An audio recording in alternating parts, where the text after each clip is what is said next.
Number And you one. said, I, yeah, I assume we share the same number we one have the here. same number one. Let's just talk about past lives right Past now. lives. Yeah. Yeah. So I want to know before we get into this that Brendan and I do have a podcast review of this that is already recorded. Yes. It is ready to go. It'll go live probably a day after this show goes live. So just again, stay tuned, subscribe to YouTube or to your podcast app of choice, however you listen to the show, because that is coming very soon. We have a really great in-depth conversation on it.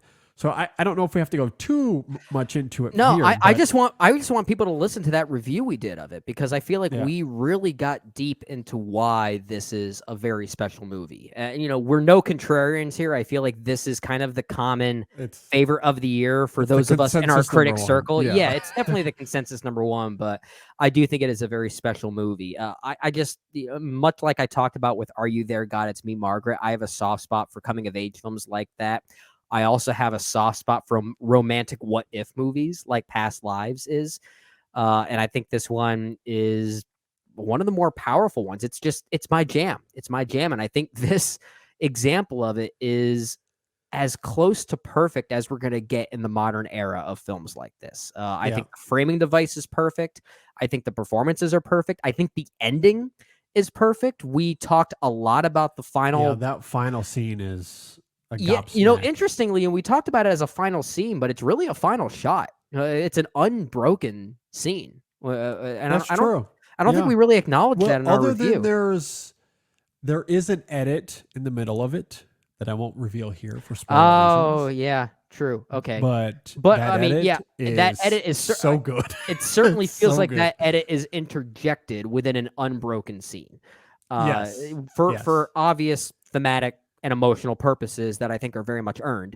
Uh, but we talked a lot about the ending and the nuances of it, the ambiguities it raises, the questions it raises with regard to our relationships in childhood and why they meant so much to us, and Oh. whether the Oh. crystallization of this relationship at the end of this particular movie is a happy one or a devastating one, or if it's somehow both. It kind of is both in many ways. Yeah. Yeah. Like, this is a great example of a what if movie that's able to have its cake and eat it too.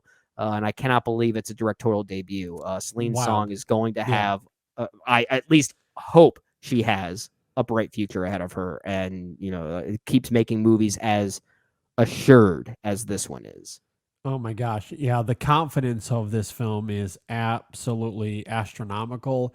Hmm. It's really great. And I agree with you. The performances, the writing here, the editing, the score of this film, even is It's great. quite excellent as well. But I do love the framing of it and how Celine Song gets into the relationship of our essential characters here, how childhood friendship is such a big part of it. And anyone that listens to the show knows what that means to me. And by the end of it, it is all about them finding some sort of closure, which I've already Hmm. talked about on this show more than once.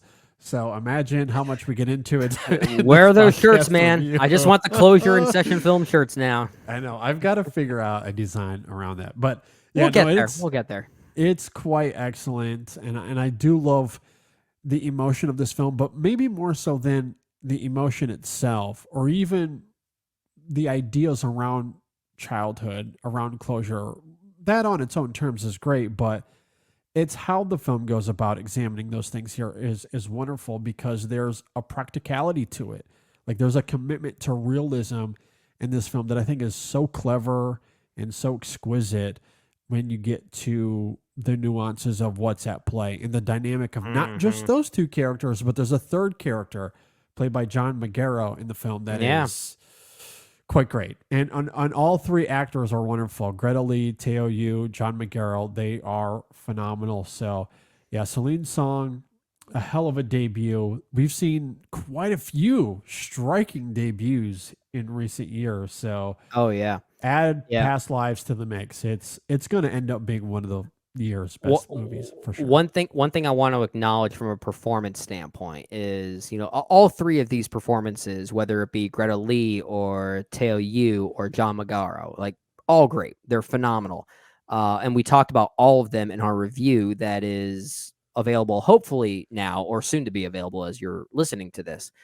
But with regard to Teo Yu, he plays someone that is very much disconnected from not just American culture, but even the English language, right? Isn't Yes. it really weird when you listen to interviews with these actors and they speak such fluent English then that it's just so interesting. And this is someone I didn't know this. He was born in Germany, of all Oh, places. wow. How fascinating. That's so Wow. fascinating. So like just like knowing that there is like this cultural disparity between the character that I feel like he's playing and maybe what we think his upbringing is just goes to show how talented of an individual that he is to be able to tap into something like this. Like Yeah. it's just it's amazing, absolutely amazing. He's really great. I mean, all three are fantastic. But yeah, we do get into Teo Yu's performance and Yeah, why it's so heartbreaking, heart wrenching in a lot yeah, of ways. I guess the last thing I'll add, because I didn't really mention this in the review and I wanted to, but we got sidetracked with all of its other greatness.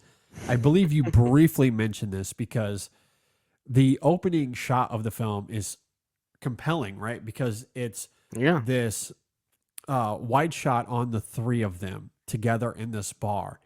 And it's the only moment of the film where the perspective isn't on our central three characters. We hear yeah, this other couple that is at the bar. We don't see them, but we hear them. We see their point of view, and they're looking at this potential awkward situation and they're trying to figure out what it is. yeah, I do love that as an entry into this film that is then at the end of the movie recontextualized when well, we do understand yeah. what's happening there. It turns us as audience members into that couple, Yes. perceiving them from a We're distance. having that same Yeah, dialogue for sure. yeah. I thought about that too, especially when we get to that final scene, or not the final scene, but the final scene at the bar between Teo Yu and John Magaro's respective characters. Author, yeah. Yeah, when Arthur and Hai Sung, is that his name? Hai Sung, I think Hi it is. song, Yeah, yeah. yeah. When the two of them are talking together, and there is this language disparity between them. You also see a couple in the background, right? And my first thought was, I wonder if that's the It couple we must be them. overheard. Yeah. It's yeah, Yeah. but again, little details like that cue us in on different forms of observation that the film is Yeah. getting at.